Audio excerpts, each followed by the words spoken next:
Hello students, welcome to arc reflections IAS. నా పేరు సునంద. ఇవాళ మనం మాట్లాడుకునే టాపిక్ ఏంటి అంటే షార్ట్ సర్వీస్ కమిషన్లో ఉండేటటువంటి ఉమెన్ ఆఫీసర్స్ ఎవరైతే ఉంటారో వాళ్ళకి పర్మనెంట్ కమిషన్ ఇవ్వాలి, అలాగే పెన్షన్కి కూడా వాళ్ళు అర్హులు అవుతారు అన్నట్టుగా సుప్రీంకోర్టు ఒక ల్యాండ్ మార్క్ జడ్జిమెంట్ని ఇవ్వటం జరిగింది. సో దానికి సంబంధించిన డీటెయిల్స్ ఇవాళ మనం తెలుసుకుందాం. సో ఫస్ట్ ఆఫ్ ఆల్ ఒక్కసారి సమ్మరీ అన్నటువంటిది చూస్తే కనుక ఫస్ట్ మనకి షార్ట్ సర్వీస్ కమిషన్ అంటే ఏంటి వర్సెస్ పర్మనెంట్ కమిషన్ ఇది తెలియాలి.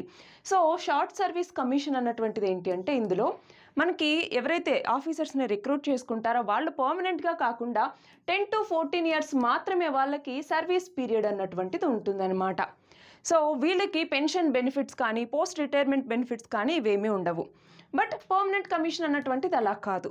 టెంపరీ లాగా కాకుండా పర్మనెంట్గా అంటే రిటైర్ అయ్యేంత వరకు వీళ్ళు ఆ పదవిలో కొనసాగుతారు. అలాగే మనం చూసుకుంటే వీళ్ళకి పెన్షన్, పోస్ట్ రిటైర్మెంట్ బెనిఫిట్స్ ఇలాంటివన్నీ కూడా ఉంటాయి. అయితే ఇక్కడ ప్రాబ్లం ఏమవుతోంది అంటే షార్ట్ సర్వీస్ కమిషన్లో ఉండేటటువంటి వాళ్ళకి ఈ పర్మనెంట్ కమిషన్ అన్నటువంటిది ఇవ్వకపోవటం, అలాగే డిస్క్రిమినేషన్ ఎక్కువగా ఉండటం వల్ల కొంతమంది దాన్ని చూస్ చేసుకోకపోవటం రెండూ జరుగుతూ ఉన్నాయి. సో ఈ నేపథ్యంలో ఈ షార్ట్ సర్వీస్ కమిషన్లో ఉండేటటువంటి వాళ్ళకి కూడా పర్మనెంట్ కమిషన్ ఇవ్వాలి, అలాగే వీళ్ళకి కూడా పెన్షన్ బెనిఫిట్స్ ఇవ్వాలి అన్నట్టుగా సుప్రీంకోర్టు తీర్పిచ్చింది. దానికి ముందు చాలా కేసెస్ నడిచాయి. అవేంటంటే చూడండి, బబితా పూనియా కేసు అన్నటువంటిది ఇది ఒక ల్యాండ్ మార్క్ జడ్జిమెంట్ అనేసి చెప్పచ్చు. సో అప్పటిదాకా ఉమెన్కి అంటే ఎవరైతే ఈ షార్ట్ సర్వీస్ కమిషన్లో ఉన్నారో వాళ్ళకి పర్మనెంట్ కమిషన్ అన్నటువంటిది అప్పటిదాకా లేదు. సో 2020లో సుప్రీంకోర్టు ఏమని చెప్పింది ఈ బబితా పునియా కేసులో, ఇక్కడ ఎవరైతే షార్ట్ సర్వీస్ కమిషన్లో ఉండేటటువంటి ఉమెన్ ఆఫీసర్స్ ఉంటారో వాళ్ళకి పర్మనెంట్ కమిషన్ ఇవ్వండి అన్నట్టుగా సుప్రీంకోర్టు చెప్పటం జరిగింది. సో ఇదొక ల్యాండ్ మార్క్ కేసు అనేసి మనం చెప్పచ్చు. సో దాని తర్వాత ఏమైంది అంటే త్రివిధ దళాల్లో కూడా అనమాట, ఆర్మీ, నేవీ, ఎయిర్ ఫోర్స్ మూడింట్లో కూడా. సో దాని తర్వాత ఒక ఎవాల్యుయేషన్ సిస్టమ్ అనేసి తీసుకొచ్చారు. సో వాళ్ళ పర్ఫార్మెన్స్ అన్నటువంటిది ఎలా ఉంది, వాళ్ళ యొక్క లీడర్షిప్ స్కిల్స్ అన్నటువంటివి ఎలా ఉన్నాయి, ఇవన్నీ తెలుసుకోవటం కోసం ఒక ఎవాల్యుయేషన్ సిస్టమ్ని తీసుకురావటం జరిగింది. అయితే ఈ ఎవాల్యుయేషన్ సిస్టమ్ అన్నటువంటిది చాలా ఆర్బిట్రరీగా ఉంది, సరిగ్గా లేదు అన్నట్టుగా మళ్ళీ సుప్రీంకోర్టుకి వెళ్ళటం జరిగింది. ఎప్పుడు 2021లో నితీషా కేసు అన్నటువంటిది. దీంట్లో సుప్రీంకోర్టు ఏమని చెప్పింది, అవును ఆర్బిట్రేషన్ అన్నటువంటిది జరుగుతోంది, వాళ్ళ పట్ల సరైనటువంటి ఎవాల్యుయేషన్ అన్నటువంటిది జరగట్లేదు అన్నట్టుగా మళ్ళీ సుప్రీంకోర్టు ఈ తీర్పులో చెప్పటం జరిగింది. సో పర్మనెంట్ కమిషన్కి చాలామంది ఉమెన్ ఇక్కడ రిజెక్ట్ చేస్తూ ఉన్నారు. కారణం ఏంటి అంటే ఎవాల్యుయేషన్ సిస్టమ్ సరిగ్గా లేదు, ఇక్కడ డిస్క్రిమినేషన్ అన్నటువంటిది ఉంది. సో ఇక్కడ మనకి పాలిటీలో కొన్ని ఇంపార్టెంట్ ఆర్టికల్స్ మనం ఇక్కడ తెలుసుకోవాలి. ఒకటి ఆర్టికల్ 14 రైట్ టు ఈక్వాలిటీ అన్నటువంటిది, అలాగే ఆర్టికల్ 15 అన్నటువంటిది. ఆర్టికల్ 15 ఏంటి, డిస్క్రిమినేషన్ అన్నటువంటిది అగెన్స్ట్ ద సెక్స్ అనమాట. ఇక్కడ అంటే ఏంటి, ఉమెన్కి మెన్తో భాగంగా ఈక్వల్ ఆపర్చునిటీస్ ఇక్కడ కల్పించట్లేదు, డిస్క్రిమినేషన్ ఉంది అని చెప్పేసి. అలాగే ఆర్టికల్ 16 ఏంటి, ఎంప్లాయ్మెంట్లో డిస్క్రిమినేషన్ చూపించకూడదు అని చెప్పేసి. సో ఈ మూడు కూడా నడుస్తూ ఉన్నాయన్నట్టుగా సుప్రీంకోర్టు కూడా గుర్తించింది. అయితే దాని తర్వాత మళ్ళీ ఇప్పుడు సుప్రీంకోర్టులో ఇప్పుడు ఒక ల్యాండ్ మార్క్ జడ్జిమెంట్. అది ఏంటి అంటే ఎవరైతే షార్ట్ సర్వీస్ కమిషన్లో ఉండి రిటైర్ అయి ఉంటారో అంటే 10 to 14 ఇయర్స్కి రిటైర్ అయి ఉంటారో వాళ్ళకి కూడా ఇప్పుడు పెన్షన్ అన్నటువంటిది ఇవ్వాలి. ఎందుకు అంటే ఇక్కడ ఈ త్రివిధ దళాల్లో కూడా 20 ఇయర్స్ మినిమం ఈ సర్వీస్లో ఉండి ఉన్నటువంటి వాళ్ళకి మాత్రమే పెన్షన్ బెనిఫిట్స్ ఇచ్చేవాళ్ళు. బట్ ఇక్కడ 10 to 14 ఇయర్సే షార్ట్ సర్వీస్ కమిషన్ అంటే. సో వాళ్ళు చాలామంది ఆర్బిట్రరీనెస్ వల్ల పర్మనెంట్ కమిషన్కి వెళ్ళలేదు. సో ఇక్కడ ఏమవుతోంది, వీళ్ళు 10 to 14 ఇయర్స్ ఈ సర్వీస్లో ఉన్నా కూడా వాళ్ళకి కూడా పోస్ట్ రిటైర్మెంట్ బెనిఫిట్స్ అలాగే పెన్షన్ ఇవ్వాలి అన్నట్టుగా ఈ జడ్జిమెంట్లో సుప్రీంకోర్టు చెప్పడం జరిగింది. అది మాత్రమే కాదు, పర్మనెంట్ కమిషన్కి వాళ్ళని కూడా తీసుకోవాలి, ఆర్బిట్రరీనెస్ అన్నటువంటిది పనికిరాదు, వీళ్ళని కూడా పర్మనెంట్ కమిషన్లోకి తీసుకోవాలి అన్నట్టుగా సుప్రీంకోర్టు ఇవాళ తేల్చి చెప్పడం జరిగింది. సో ఒకసారి దీనికి సంబంధించి నీట్గా కనుక చూసుకున్నట్టయితే కంటెక్స్ట్ ఏంటి, ఇదిగో పర్మనెంట్ కమిషన్ని వాళ్ళకి ఇవ్వాలి, అలాగే పెన్షన్ మరియు పోస్ట్ రిటైర్మెంట్ బెనిఫిట్స్ ఏవైతే ఉంటాయో వాటిని ఇవ్వాలి అన్నట్టుగా ఇవాళ సుప్రీంకోర్టు తీర్పునివ్వటం జరిగింది. మరి దీనికి సంబంధించి బ్యాక్గ్రౌండ్ కేసెస్ ఏంటి అన్నట్టుగా చూసుకుంటే ఇదిగో short service commission 10 to 14 years ఉంటుంది, వీళ్ళకి ఎలాంటి అష్యూర్డ్ పెన్షన్ అన్నటువంటిది ఉండదు. బట్ వాళ్ళ యొక్క హార్డ్ వర్క్ ఇవన్నీ కూడా అలానే ఉంటాయన్నమాట.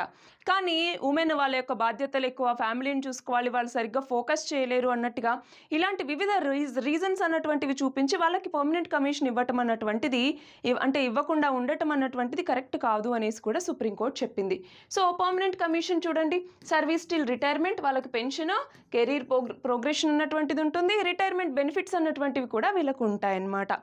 మరి ఇందాక చూసాం ఒక ల్యాండ్ మార్క్ జడ్జిమెంట్ అనేసి బబితా పూనియా కేసు చాలా చాలా ఇంపార్టెంట్ ఇక్కడ. సో ఇక్కడ చూడండి, పర్మనెంట్ కమిషన్ని ఉమెన్కి డినే చేయటం అన్నటువంటిది డిస్క్రిమినేటరీ, అలాగే అన్కాన్స్టిట్యూషనల్ అన్నట్టుగా కూడా చెప్పడం జరిగింది. అలాగే ఉమెన్ ఫిజికల్లీ వీకర్ అనేసి చెప్పేటటువంటి దాన్ని, ఆ స్టీరియో టైప్ని రిజెక్ట్ చేయటం జరిగింది సుప్రీంకోర్టు. అది మాత్రమే కాదు, ఫ్యామిలీ రెస్పాన్సిబిలిటీస్ వాళ్ళ యొక్క సర్వీస్ని లిమిట్ చేస్తాయని చెప్పడం కూడా, ఆ స్టీరియో టైప్ కూడా కరెక్ట్ కాదు అన్నట్టుగా సుప్రీంకోర్టు ఈ కేసులో చెప్పడం జరిగింది. సో ఉమెన్ ఆఫీసర్స్ని ఇలా పర్మనెంట్ కమిషన్కి ఎలిజిబుల్గా చేయాలి, అలాగే వాళ్ళకి మెన్తో పాటుగా ఈక్వల్ ఆపర్చునిటీస్ ఇవ్వాలి అన్నటువంటిది ఈ కేసులో తేల్చి చెప్పిందనమాట సుప్రీంకోర్టు. మరి దాని తర్వాత 2020 తర్వాత జరిగినటువంటి సంఘటనలు కూడా ఎవాల్యుయేషన్ సిస్టమ్ అనేసి తీసుకొచ్చారు. సో దాంట్లో చాలా ఇష్యూస్ ఉన్నాయి. For example, annual confidential reports అనేసి తీసుకొచ్చి ఆ ఉమెన్ యొక్క పర్ఫార్మెన్స్ అన్నటువంటిది ఎలా ఉంది, సో వాళ్ళ యొక్క సర్వీస్ ఎలా ఉంది అన్నటువంటిది, వాళ్ళ లీడర్షిప్ క్వాలిటీస్ అన్నటువంటివి ఎలా ఉన్నాయి, సో వీటన్నిటిని ఎవాల్వ్ చేయటం జరుగుతుందన్నమాట. సో ఇందులో చాలా డిస్క్రిమినేషన్ అన్నటువంటిది ఉంటుంది, వాళ్ళ పట్ల బయాస్ అన్నటువంటిది ఉంటుంది అన్నటువంటిది ఇక్కడ మనకి చాలా నీట్గా తెలిసిందనమాట. సో ఇక్కడ చూడండి, 2021 judgement Nitisha case. So lieutenant colonel Nitisha versus union of India. ఇందులో సుప్రీంకోర్టు ఏమని గుర్తించింది, ఇదిగో ఇండైరెక్ట్ డిస్క్రిమినేషన్ అన్నటువంటిది నిజంగానే ఉంది. ఒకవేళ న్యూట్రల్ క్రైటీరియా తీసుకొచ్చిన ఎవాల్యుయేషన్ సిస్టంలో అది కూడా అన్ఫెయిర్గానే ఉంది. సో ఎవాల్యుయేషన్ సిస్టమ్ అన్నటువంటిది ఈక్విటబుల్గా లేదు, అది ఉమెన్ యొక్క కెరీర్ గ్రోత్ని నాశనం చేసేలాగా ఇది ఉంది అన్నట్టుగా సుప్రీంకోర్టు అన్నటువంటిది గుర్తించడం జరిగింది. సో దాని తర్వాత ఇప్పుడు 2026కి సంబంధించినటువంటి కేసు చూసుకుంటే, ఇదిగో ఈ ఎవాల్యుయేషన్ సిస్టమ్ అన్నటువంటిది ఆర్బిట్రరీగా ఉంది, అలాగే నాన్ ట్రాన్స్పరెంట్ మరియు బయాస్డ్గా ఉంది అన్నట్టుగా గుర్తించడం జరిగింది. సో ఇప్పుడు ఎవరైతే షార్ట్ సర్వీస్ కమిషన్లో ఉన్నారో ఉమెన్, వాళ్ళకి సంబంధించి 10 to 14 years అన్నటువంటిది చేసి వాళ్ళు రిటైర్ అయి ఉంటారు కదా, సో దాన్ని ఇప్పుడు 20 years ఆఫ్ సర్వీస్ని కంప్లీట్ చేసినట్టుగా ఇక్కడ గుర్తించాలి అన్నటువంటిది సుప్రీంకోర్టు తెలిపింది. అంటే ఏంటి, ఇక్కడ వాళ్ళకి 20 years ఆఫ్ సర్వీస్ని కంప్లీట్ చేస్తే వచ్చేటటువంటి పెన్షన్ బెనిఫిట్స్ కావచ్చు, అలాగే పోస్ట్ రిటైర్మెంట్ బెనిఫిట్స్ కావచ్చు, వీళ్ళకి అందుతాయన్నమాట. సో పెన్షన్, రిటైర్మెంట్ బెనిఫిట్స్ వీళ్ళకి అందుతాయి. బట్ చూడండి, no back wages or salary arrears. అంటే ఏంటి, 10 to 14 years సర్వీస్, బట్ ఇక్కడ deemed to be 20 years of service, అంటే మిగతా ఇయర్స్ ఆఫ్ సర్వీస్కి పేమెంట్ అన్నప్పుడు లేదు అలాంటివి కాదు, కేవలం పెన్షన్ మరియు పోస్ట్ రిటైర్మెంట్ బెనిఫిట్స్ మాత్రమే మీకు అందుతాయి అన్నట్టుగా ఇప్పుడు సుప్రీంకోర్టు అన్నటువంటిది క్లియర్గా చెప్పడం జరిగింది.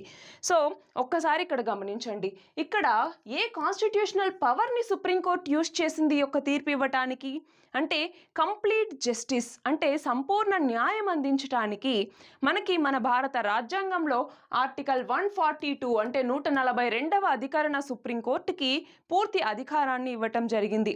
సో పాస్ట్లో ఏవైనా ఇన్జస్టిస్ అన్నటువంటిది జరిగి ఉంటే దాన్ని కరెక్ట్ చేయటానికి, అలాగే టెక్నికల్ లిమిటేషన్స్ని ఓవర్కమ్ చేయటానికి, తద్వారా ఒక కంప్లీట్ జస్టిస్ అన్నటువంటిది తీసుకురావటం కోసం ఆర్టికల్ 142 ఈ యొక్క అధికారాన్ని సుప్రీంకోర్టుకి ఇవ్వటం జరిగింది. సో ఇక్కడ ఒకసారి చూడండి, మన భారత రాజ్యాంగంలో ఏ ఏ అధికరణలు వీటికి రిలేటెడ్గా ఉన్నాయి అన్నటువంటి చూస్తే, ఒకటి ఆర్టికల్ 14 ఈక్వాలిటీ బిఫోర్ లా, అంటే చట్టం ముందర అందరూ సమాన్లే. మరి ఉమెన్ని ఎందుకని తక్కువగా చూస్తున్నారు, ఎందుకు డిస్క్రిమినేషన్ అన్నటువంటిది వాళ్ళ పట్ల జరుగుతోంది. అలాగే చూడండి, డిస్క్రిమినేషన్ బేస్డ్ ఆన్ సెక్స్ అన్నటువంటిది ప్రొహిబిట్ చేస్తుంది ఆర్టికల్ 15, కానీ ఇక్కడ అది జరుగుతోంది త్రివిధ దళాల్లో కూడాను. అలాగే ఈక్వల్ ఆపర్చునిటీ ఇన్ జాబ్స్లో ఈక్వల్ ఆపర్చునిటీ ఉండాలి అనేసి ఆర్టికల్ 16 తెలుపుతుంది. మరి ఇక్కడ పర్మనెంట్ కమిషన్కి ఎందుకని ఇలాగా ఈ ఏదైతే వాళ్ళకి షార్ట్ సర్వీస్ కమిషన్లో ఉన్నారో వాళ్ళు పర్మనెంట్ కమిషన్కి వెళ్లకుండా డిస్క్రిమినేట్ చేయటం, ఎవాల్యుయేషన్ సిస్టమ్ని బయాస్డ్గా చేయటం, ఇలాంటివన్నీ కూడా తగదు కదా. సో వాటికి సంబంధించి ఈ ఆర్టికల్స్ అనమాట.